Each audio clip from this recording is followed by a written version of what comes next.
사랑하는 성도 여러분, 지난 한 주간도 주의 은혜 안에서 잘 지내셨는지요? 오늘은 성서학당 11번째 주간으로 이 시간에는 사무엘하 16, 17, 18장 이야기를 함께 좀 짧은 시간이지만 두루 살펴보면서 하나님 앞에서 우리의 신앙의 초점을 다시 한번 잡아보는 그런 시간을 갖도록 하겠습니다. 지난주에 우리가 압살롬이 마침내 아버지를 대적하면서 반역을 이루었던 이야기를 읽었습니다. 그래서 다윗이 압살롬이 군대를 일으켜서 반역했다는 소식을 듣고 급히 예루살렘을 탈출하는 이야기, 그리고 그 과정 속에서 따랐던 사람들 이야기 함께 생각해 봤습니다. 그 이후에 다윗이 그 쫓겨가는 도망치는 과정 속에서 어떤 일이 있었는지 몇 가지 이제 에피소드가 성경 16, 17장에 나오는데요. 특별히 다윗에 대하여 사람들 중에 불만을 가졌던 사람들이 드러나기 시작했는데 그 가운데 하나가 이제 사울의 가문에 붙어 있었던 종들이랄까요? 그 계파 사람들이 평소에 다윗에게 조금 뭐랄까 불편한 생각을 가졌던 자가 있었구나라는 걸 알 수 있어요. 우리가 잘 알듯이 요나단의 아들인 무비보셋은 왕이 왕궁에서 같이 데리고 살았잖아요. 그죠? 그리고 그 집안일은 시바라고 하는 종에게 다 맡겼잖아요.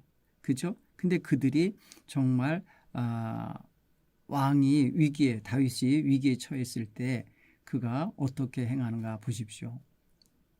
그거는 바로 다윗이 도망칠 때에 마치 따라와서 무비보셋의 종 시바라는 사람이 나귀에 떡 200덩어리, 건포도 100송이, 여름과일 100개, 포도주 한 가죽 부대를 싣고 와서 다윗을 맞이합니다. 그러니까 좀 이제 위문품 같은 거에 도망치고 있는 왕이 급히 오느라고 먹을 것을 안 갖고 왔겠잖아요. 그래서 이 무비보셋의 종인 시바가 바로 그렇게 왕과 왕을 따르는 수행자들의 피곤함을 덜어주게 하기 위해서 먹을 양식과 음료를 제공하고 있다는 걸 알 수 있어요. 이게 굉장히 뭐랄까 고마워하는 그 요나단의 후예들, 요나단의 가족들이 보이는 모습이죠.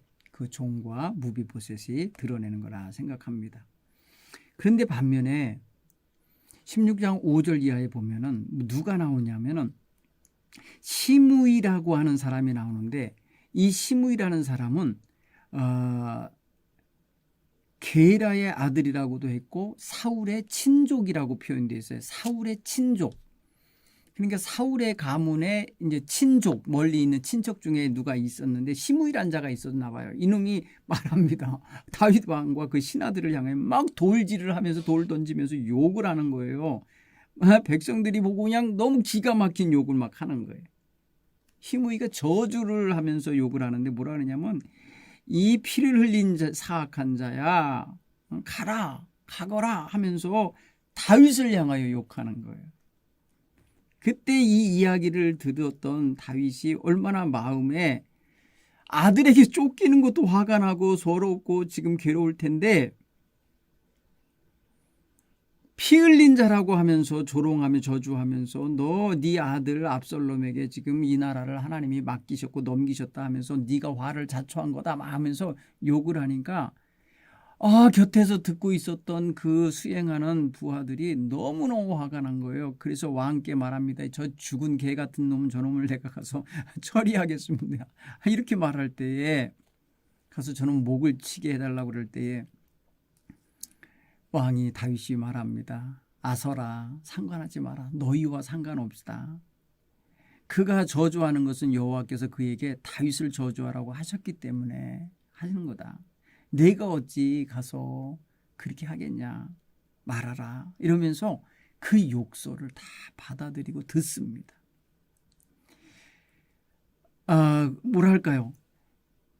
다윗의 마음은 지금 착잡하기도 하죠. 근데 생각해봐요. 백성이 저렇게 나한테 저렇게 욕하는 거 그거 대수롭지 않다는 거예요. 왜? 지금 당장 자기 자식이 자기를 지금 자기 몸에서 난 자식이 자기를 죽이겠다고 덤비고 있는 이 상황에서 베냐민 사람 그들이야 당연히 나를 싫어하겠지. 나에게 그렇게 저주하는 게 뭐 대수겠냐. 그냥 저주에게 둬라. 이러면서 말하는 거예요. 여러분 여기서 얼마나 다윗이 가슴 아픈 말을 하는 겁니까 이게. 내 몸에서 난 내 자식마저도 저러는데. 내 앞에 있는 사울의 가문 사람들이 나이가 얼마나 미웠겠냐. 그 왕자리를 대신 차지하고 앉아 있으니 말이다. 그거를 이해하고 있어요. 자, 이런 일이 있었다는 거예요. 도망치고 있는 과정에서.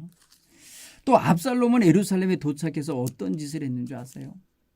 압살롬은요 와가지고 그 아버지가 남겨놓고 간 후궁들을 사람들 보는 앞에서 대낮에 말이에요. 지붕 위에서 왕궁 위에서 더불어 동침하였어요. 그것을 조작한 놈이 있는데 바로 아히도벨이라는 자예요. 왕이요. 그래야 왕이 왕을 이기는 겁니다. 아버지를 이기는 거라고. 아버지에게 미운 짓을 해야 됩니다. 이러면서 왕으로 알고 다윗 이제 압살롬을 왕이라고 부르면서 하는 거예요. 그래서 왕의 아버지인 다윗에게 미워하는 바가 되게 하셔야 돼. 그래야 이스라엘에게 그 소리가 들려갔을 때에 왕과 함께 할 사람이 더 많아지고 왕과 힘을 더욱더 모으려고 하는 자들이 많을 겁니다. 이러면서 압살롬을 충동질해갖고 압살롬이 온 이스라엘 무리의 눈앞에서 아버지의 후궁들과 더불어 동침했다라고 16장 20절에 나와요. 이게 바로 뭐예요? 기가 막힌 일, 하나님이 저주했던 일이 실제로 벌어지는 장면입니다. 그런가 하면 17장에 어떤 일이 나오냐면요. 아히도벨이라는 자가 압살롬의 참모예요. 그래갖고 그 사람이 사람들을 12,000명을 쟤한테 주십시오. 내가 오늘 밤에 쫓아가서 다윗의 뒤를 추격해갖고 기습을 해갖고 왕을 죽이겠습니다. 왕만 쳐 죽이고 백성들 데리고 오겠습니다. 왕만 죽으면 백성들 다 당신에게 돌아올 테니까 나한테 특공대가 될 만한 12,000명 붙여주십시오 하면서 자꾸 그의 마음에 그런 어떤 아버지를 추격하여 기습해서 처리하겠다고 하는 요청을 해요. 근데 그때 마침 또 곁에 후세라고 하는 사람이 있는데 이 사람은 누구냐면 다윗의 후견인 같은 역할을 하는 사람인데 다윗의 측근이죠. 근데 압살롬에게 가서 말합니다. 그게 안 된다고. 아히도벨의 말대로면 큰일 납니다. 마치 압살롬을 위해서 말해주는 것처럼 말하면서 기습하면 안 된다고 아버지 다윗의 시간을 벌어주는 일을 옆에서 합니다. 후세라는 사람 참 역할 잘하는 거예요. 네. 그래서 아히도벨이라는 사람과 후세라고 하는 사람이 압살롬의 좌우편에서 서로 다른 이야기를 하게 된 거예요. 그때만 다행히도 압살롬이 후세라는 사람의 말을 귀 기울여 들어서 아버지를 추격하는 일을 하지 않습니다. 그리고 시간을 갖게 됩니다. 예루살렘에 머물러서 왕으로서 왕의 자리를 뺏은 것에 아주 만족해하면서 잠깐 즐기는 시간을 갖게 만들어 버려요. 근데 아버지를 가서 추격해서 기습해서 죽이자고 했던 자가 자기의 뜻과 자기의 의견이 왕에게 받아들이지 않자 그는 그냥 압살롬을 떠나서 가서 자살합니다. 죽어버립니다. 목매어서 스스로 정리해버리고 죽어요. 왜? 성경은 그렇게 표현했어요. 17장 23절에 아히도벨이 자기 계략이 시행되지 못함을 보고 나귀의 안장을 지우고 일어나 고향으로 돌아가 자기 집에 이르러 집을 정리하고 스스로 목매어 죽음에 이렇게 표현했어요. 그러니까 이미 끝났다는 걸 아는 거예요, 이 사람. 이제 그러면 뭐 압살롬이 자기 계략대로 안 해서 다윗을 죽이지 않으면 당연히 다윗이 이 모든 전쟁을 다시 원상복구시켜서 압살롬이 패배하게 될 거라는 걸 아는 거고 패배하고 나면 당연히 그 곁에서 참모 노릇했던 아히도벨 다윗의 신하들이나 다윗의 손에 죽임 당할 거라는 거 뻔히 아니까 스스로 가서 자살해버리고 말아요. 어쨌든 이런 일로 인해서 다윗은요 마하나임이라고 하는 그 요단강 건너편 저 길르앗 땅으로 무사히 도망을 치게 되고요. 도망을 쳤을 때에 그곳에서 바르실레라는 사람이 찾아와서 침상도 제공하고 또 씻을 물도 제공하고 먹을 밥그릇들 다 갖다 오고 밀과 보리와 버터와 밀가루와 콩과 양식, 그러니까 도망쳐 온 사람들이 도망쳐 오느라 아무것도 못 갖고 왔으니까 그들을 먹을 것을 갖다가 대줍니다. 그리고 있는 동안에 잘 섬깁니다. 이렇게 해갖고 다윗의 군대가 재정비하는 기회를 갖게 됩니다. 자, 그로 인하여 이제 다윗과 다윗의 뭐랄까요, 주변에 있는 사람들이 정비하여 군대를 다시금 추스리게 되고, 다 압살롬은 예루살렘에서 아버지 자리 뺏은 것에 만족하면서 거기에서 이렇게 이제 시간을 보내는 사이에 이제 전략이 바뀌게 돼요. 다윗의 군대가 이제 다시금 일으켜 나서 이제 압살롬의 부대를 물리치는 전쟁을 이제 준비하게 되는데 18장 1절로 15절 말씀을 제가 읽겠습니다. 이에 다윗이 그와 함께한 백성을 찾아가서 천부장과 백부장들을 그들 위에 세우고 이제 군대를 정비하는 거예요. 다윗이 그 백성들을 내보낼새 3분의 1은 요압의 휘하에, 3분의 1은 스루야의 아들 요압의 동생 아비사의 휘하에 남기고 3분의 1은 가드 사람 이때의 휘하에 넘기고, 왕이 백성에게 이르되 나도 반드시 너희와 함께 나가리라 하니 백성들이 이르되 왕은 나가지 마소서. 우리가 도망할지라도 그들은 우리에게 마음을 쓰지 아니할 터이요, 우리가 절반이나 죽을지라도 우리에게 마음을 쓰지 아니할 터이라. 왕은 우리 만명보다 중하시오니 왕은 성읍에 계시다가 우리를 도우심이 좋으리이다 하니라. 왕이 그들에게 이르되 너희가 좋게 여기는 대로 내가 행하리라 하고 문 곁에 왕이 섬에 모든 백성이 100명씩 1000명씩 대를 지어 나아가는지라. 왕이 요압과 아비새와 이때에게 명령하여 이르되 나를 위하여 젊은 압살롬을 너그러이 대우하라 하니, 왕이 압살롬을 위하여 모든 군대 지휘관에게 명령할 때 백성들이 다 들으니라. 이에 백성이 이스라엘을 치러 들로 나가서 에브라임 숲에서 싸우더니 거기서 이스라엘 백성이 다윗의 부하들에게 패하매 그날 그곳에서 전사한 자가 많아 2만 명에 이르렀고 그 땅에서 사면으로 퍼져 싸웠으므로 그날의 수풀에서 죽은 자가 칼에 죽은 자보다 많았더라. 압살롬이 다윗의 부하들과 마주치니라. 압살롬이 노새를 탔는데 그 노새가 큰 상수리 나무 번성한 가지 아래 지날 때 압살롬의 머리가 그의 상수리 나무에 걸림에 그가 공중과 그 땅 사이에 매달리고 그가 탔던 노새는 그 아래로 빠져나간지라.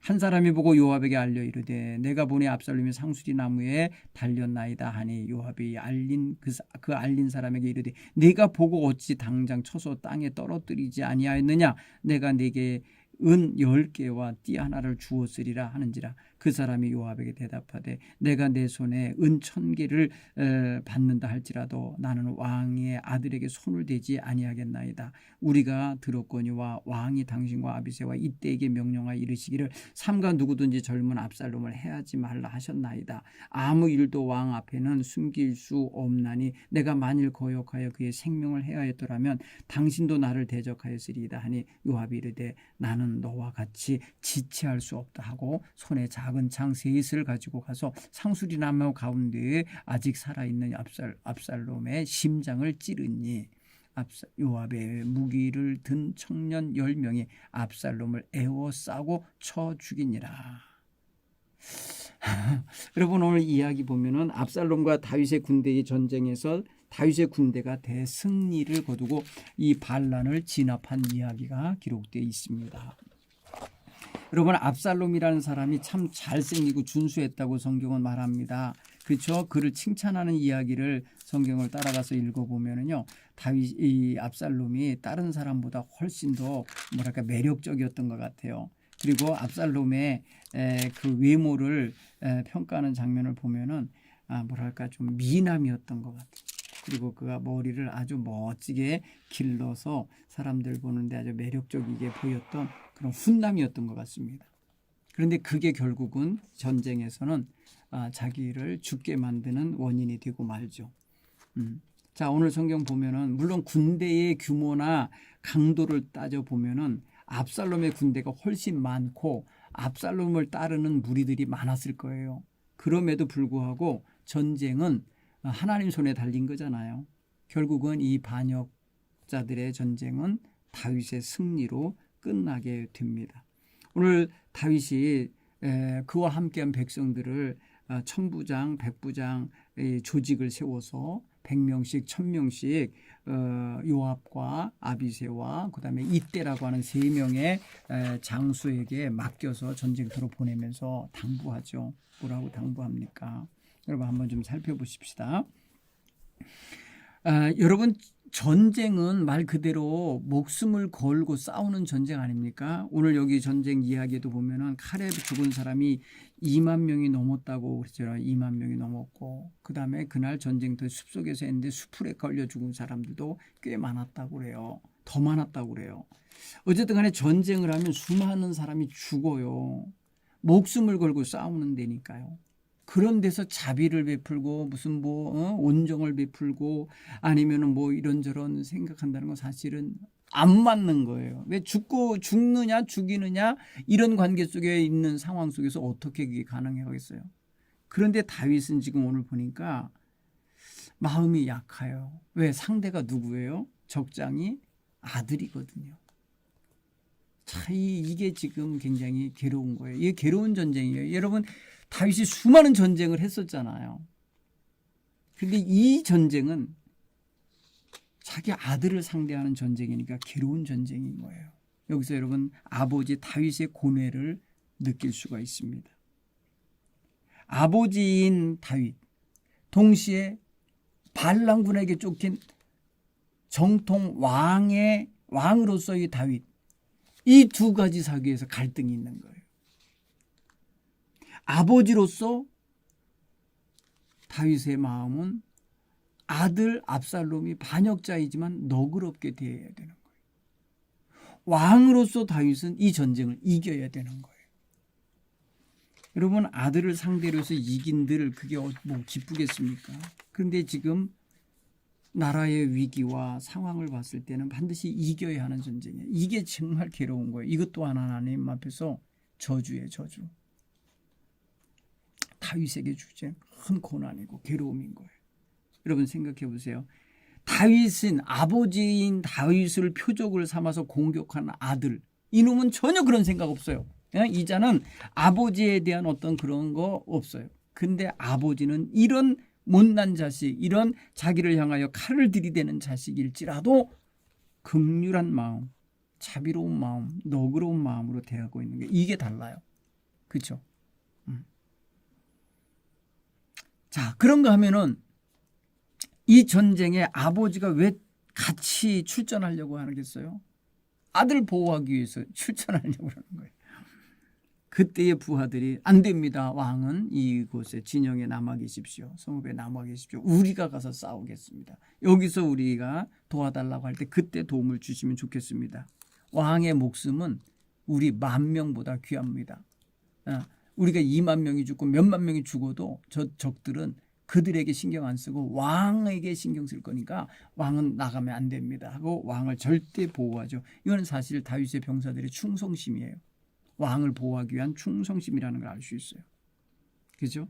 근데 다윗은 지금 왜 나가려느냐? 자기 아들을 지켜내고 싶어서 그러는 거예요. 그냥 자기가 못 나가니까 다윗은 지금 부하들에게 당부하는 거예요. 내 아들 젊은 압살롬을 좀 너그러이 대해다오. 이렇게. 여러분 여기서 왕인 다윗은요 고집을 안 부려요. 자기가 나가겠다 했으면 그냥 끝까지 나가면 되는데 안 나가요. 왜? 자기 휘하의 부하들이 청원하고 건의하는 대로 받아들여요. 내가 너희들 뜻대로 내가 행하리라 이러면서 내가 그대로 행하리라 이렇게 4절에 말하죠. 왕이 그들에게 이르기를 너희가 좋게 여기는 대로 내가 행하리라. 그 뭐예요? 출전하지 않고 뒤에 후방에 남아있는 거예요.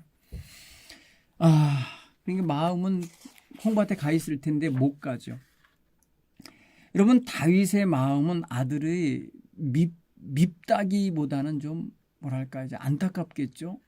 그리고 지금 이 전쟁에서 죽을 수도 있다라는 위기감이 느껴지니까 너그러이 좀 대해달라고 하는 거 아니겠어요? 이거는 아버지로서 아들을 측은히 여기는 마음이 아들을 살리고 싶은 마음이 있는 거예요. 사실은 살릴 수도 없고 죽일 수도 없는 전쟁인 거거든요. 사실은 이게. 그런데 누가 그 일을 대신 처리해 버립니까? 요압이라고 하는 사람. 요압. 여러분 요압이 사촌이에요. 사실은 요압이 압살롬과 요압은 사촌 관계예요. 왜냐하면 요압에게 있어 다윗은 외삼촌이거든요. 나이가 좀 어린 거죠. 자기보다 어린 외삼촌이에요. 외삼촌의 아들인 거예요. 그럼 사촌인 거예요. 그럼에도 불구하고 단호하게 합니다. 왜? 화근인 거예요. 이 아이가 계속 살아있으면 안 되는 거예요. 전쟁이니까 전쟁 상황에서 적으로 생각한 거예요. 그래서 요압은 상수리 나무 아래 대롱대롱 매달려 있는 압살롬을 가서 단호하게 죽입니다. 그게 바로 왕에게 반역한 자에 대한 마땅한 처단이라 여긴 거예요. 그런 면에서 생각하면 참 결단력이 있어요. 요압은요. 행동하는 데 있어서 주저하지 않아요. 보니까. 요압이 한때 말입니다. 다윗이 뜬모를 편지 보낸 적이 있었잖아요. 우리아를 격렬한 싸움터에 전진 배치해서 죽게 하라고 했을 때 왜 죽게 하라고 하는지 묻질 않아요. 왕이 시키는 대로 그냥 행동해버리는 사람이에요. 굉장히 충성스러운 사람이에요. 이 전쟁은 왕이 너그럽게 여겨다오라고 하는 명령을 내렸음에도 불구하고 이래서는 안 된다는 걸 알기 때문에 그냥 압살롬을 죽이는 거예요. 아버지가 여기 있어서 못할 일을 지금 요압은 객관적인 차원에서 한 거예요. 그게 나라를 살리는 일이고 왕을 살리는 일이고 나라를 안정시키는 일이라는 걸 판단한 거죠. 여러분 여기서 보면 요압을 욕할 수도 없어요. 그렇죠? 요압이라는 사람이 얼마나 냉철하고 판단력이 분명하고 행동력이 아주 거침이 없는지 알 수가 있다고 생각이 되집니다. 반면에 그 병사, 그 사실을 알고 있었던 병사는 못 죽이고 오잖아요. 왜? 왕이 모든 부하들 듣는 데서 사령관 세 사람한테 명령하는 걸 들었거든요. 그러니까 감히 죽일 수는 없고 그 정보만 가서 전해주는 거예요. 요압이 그러잖아. 너 왜 안 죽이고 왔냐? 죽이고 왔으면 내가 너에게 은을 내주고 띠도 줬을 거다 라고 할 때 그는 말하잖아요. 아닙니다. 은 1000개를 받는다 하여도 내가 왕명을 어기고 왕이 죽이지 말라는 자를 죽일 수는 없었습니다. 만약에 그에게 오면 당신도 나에게 죄를 물었을 것이 뻔하지 않냐는 거예요. 왕은 물론이가 당신도. 여러분 이 병사도 상당히 지혜롭죠. 어쨌든 오늘 본문의 말씀에 보면은 발라는 진압이 됩니다. 그리고 다윗은 다시 그 왕으로서 세워지는 그런 계기가 마련이 되는데 오늘 이 본문의 말씀을 보면서 우리가 주목해야 될 게 뭐냐? 다윗이에요. 다윗의 마음. 왕으로서의 다윗, 아버지로서의 다윗. 이 사이의 갈등. 이럴 때 여러분 같으면 어떻게 하겠어요? 부모로서의 역할, 그런가 하면 어떤 공적인 직분으로서의 역할, 이게 상충될 때 어떻게 할까? 고민이 되죠. 객관적으로 하다 보면 주관적으로 챙겨야 될 가족을 소홀히 할 수 있고, 가족을 챙기자고 주관적으로 행동하면 객관적인 면에 있어서 공평성이나 형평성이 틀리기 때문에 비난을 받을 수 있고, 이럴 때 있죠. 있습니다. 저도 목회하다 보면은 그런 게 있습니다. 그럴 때 여러분 힘들어요. 공인으로서 해야 될 일과 사적으로 해야 될 일이 상충될 때, 서로 부딪힐 때. 다윗은 지금 그런 모습을 그대로 노출시키고 있어요. 그대로 그 모습을 보여주고 있고, 그러면서 이 전쟁을 수행하러 나가는 병사들에게 특별한 부탁을 하는 거예요. 너그럽게 여겨다오. 내 아들 젊은 압살롬을 좀 너그러이 대우해달라고. 사실 여러분 전쟁에서 무슨 너그러움이라는 게 작용을 하겠어요. 근데 이거는요 보통 전쟁이 아니잖아요. 아버지와 아들의 전쟁이잖아요. 그러니까 이럴 수밖에 없다. 여러분 어디에 우선순위가 있는 겁니까? 굉장하죠. 어떤 목사님이 그런 경우가 있어요. 자기 아내가 토요일 밤에 죽었어요. 밤에 죽었기 때문에, 돌아가셨기 때문에 교인들에게 알리지 않았어요. 왜? 그 다음날 주일이기 때문에 아무도 모르게 목사님은 아내를 영안실에 두고 주일날 와서 예배를 인도하고 예배를 드렸어요. 그리고 광고 시간에 어젯밤에 제 아내가 세상을 떠났습니다. 이러고 말했을 때에 교인들이 굉장히 충격을 받은 거예요. 이 목회자가 저럴 수밖에 없나? 저럴 수밖에 없겠구나? 이럴 때 자식들은요, 굉장히 아버지가 이해가 안 돼요. 자식들 입장에서는 비난을 받는 아버지가 됐고, 교인들 입장에서는 감동을 받는 일이 된 거죠. 근데 감동도 사실 슬픈 감동이에요. 괴로운 감동이에요. 아버지로서 해야 될 일이 있고, 남편으로서 해야 될 일이 있는데, 목사로서 해야 될 일 때문에 그러지 못했다라고 하는 거죠. 사랑하는 성도 여러분, 우리는 정말 회사 일과 또 교회 일이 부딪힐 때, 가정 일과 또 교회 일이 부딪혀질 때 어떻게 해야 맞을까요? 이런 걸 여러분, 저는 결론 못 내려드려요. 여러분 각자가 괴로운 중에 기도하시면서 선택하시면 좋겠어요. 압살롬은 하늘과 땅 사이에 매달려서 오도 가도 못하는데, 아마 주머니에 칼이 있다든지 뭐가 있었으면 제 생각에는 그 머리 잘라버리고라도 탈출하면 될 텐데, 아마 그게 없었던 것 같아요. 대롱대롱 그 머릿결이 엉겨가지고 매달려 있었던 것 같은데, 결국은 자기에게 있는 신체의 일부가 자기를 죽음의 현장에 그냥 붙잡아 놓은 결과가 된 거예요. 굉장히 괴로웠겠죠. 이러지도 저러지도 못하고 벗어날 수도 없는 그런 상황이었을 테니까요. 여러분, 가끔 우리도요, 문제에 사로잡혀, 나의 문제, 내 것을 갖고 있는 나 때문에 생겨진 그 문제에 사로잡혀서 어쩔 수 없이 그냥 매달려 있는 것처럼 끌려 들어가게 되거나, 그냥 사로잡혀 그 자리에 이렇게 올무에 걸린 것처럼 되어 있을 때 있지 않을까요? 여러분, 이럴 때 어떻게 결단을 내려야 됩니까? 아까 말씀드렸잖아요. 칼이 있었다면 가정이지만 머리라도 잘라놓고 아마 도망쳤을 것 같은데, 내게 정말 버릴 거 포기할 거 포기하고 있을 거지. 아마 이 아이는요, 반역하고 있었던 걸 후회하면서 매달려 있을 수도 있고, 나 이제 죽었구나 하고 체념하며 받아들이며 있을 수도 있을 거예요. 모든 게 다 끝났구나 절망할 수도 있었겠고, 그리고 결국은 그런 모든 것이 자기가 생명을 구하고 살리는 데는 아무 소용이 없는 그런 모습이 되고 말았겠죠. 그러면서 머리를 좀 짧게 짧고 둔 군대를 가지 말이야. 머리가 싹둑 잘라놓고 말이야. 결단하고 말이야. 그러면서 행동했으면 좋았을 것을. 자, 그런가 하면 여러분, 군사적으로 다윗은 굉장히 열세에 있었거든요. 그럼에도 불구하고 다윗의 생명은 보존되고 훨씬 더 많은 군대를 가지고 있었던 압살롬은 죽임을 당하는 결과가 왔습니다. 결국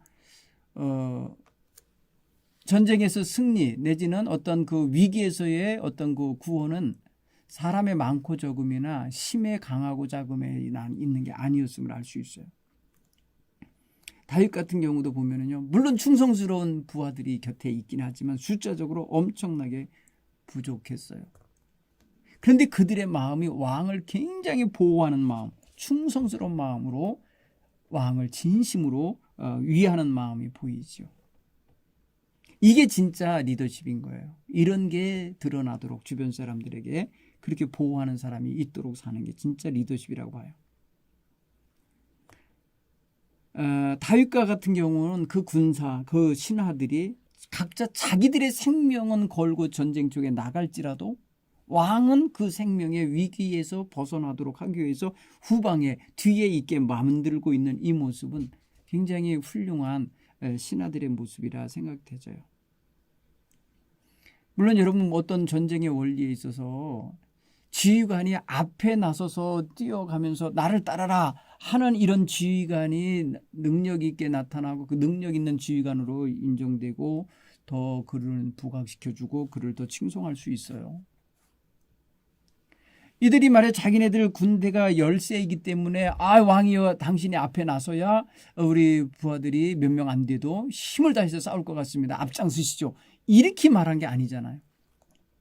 그러니 이게 결국 뭐겠어요? 이들 또한 왕을 뒤에다 놓고 갈지라도 하나님이 보호하시고 지키시는 이 명분 있는 전쟁은 반드시 저들이 이길 거라는 이런 확신도 있었을 거예요.